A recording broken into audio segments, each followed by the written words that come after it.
So you're saying you do maybe 2 or 3 studio sessions a week? Mm-hmm. Yeah. And so you're doing the A, B, C. Generally, I try to get those in if I can. Yep.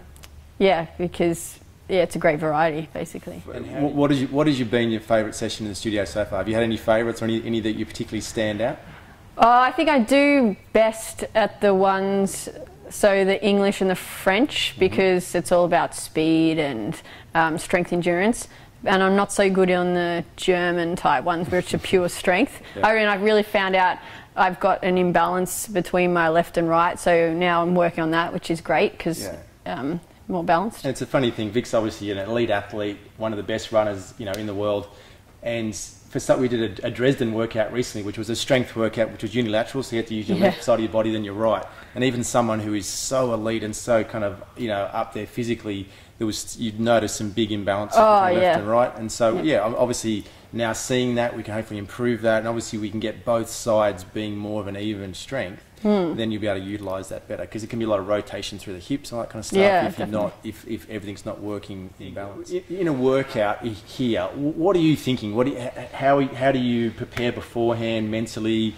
What are you thinking during the workouts to kind of keep yourself going and working through tough spots? What are some tips that you could give with your background and kind of your mindset to some of the other clients in the studio who obviously don't have that elite background but still want to work their best and get the most out of the workouts? Yeah, so I don't overthink it too much, because it's really easy to do that and make a mountain out of a molehill and blow things out of proportion. So I'll just rock up and just be excited for whatever's here. Yep. I like not knowing, so when I go to my session today, I don't actually know what we're doing today, whether it's hills, whatever, because I just rock up and I think I'm just going to give my best, and that's all I can do. Yep. It's a bit cliched, but it's true.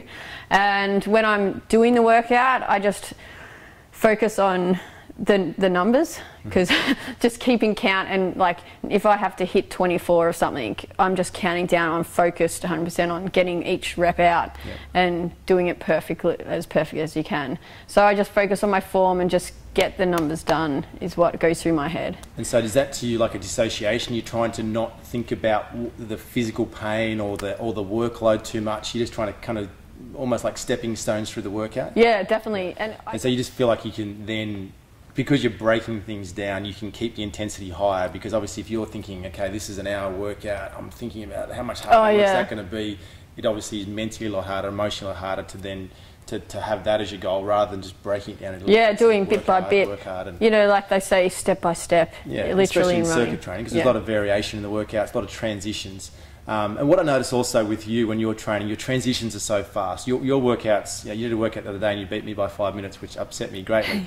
But what Pete said was that your transitions are just so quick in between. You're pretty much running between things. Yep. And obviously we don't expect all the clients to do that, but it's obviously you're feeling very tired. You might have just done some thrusters, for example, and you've got to go and do another big exercise. What kind of drives you to get there quickly? Is it the clock going, or is it just what is it? Yeah, the clock is a big part of it. So it's like I'm very competitive by nature, so I know that clock's running, and so I'm just like, get it done, like just do it. And sometimes I'll think ahead and I know what's coming up. If there's an exercise that I'm kind of good at or it's not as intense for me, I'll be like calling it rest, even though it's not a rest, an active rest. But I know it's not as taxing as say a burpee. If I do a heap of burpees and I'm like, okay, that's done. Now whatever's next is not as taxing on me. Yeah. So good news for those in the studio that hate burpees. An elite athlete who's been to the Olympics still finds burpees hard, so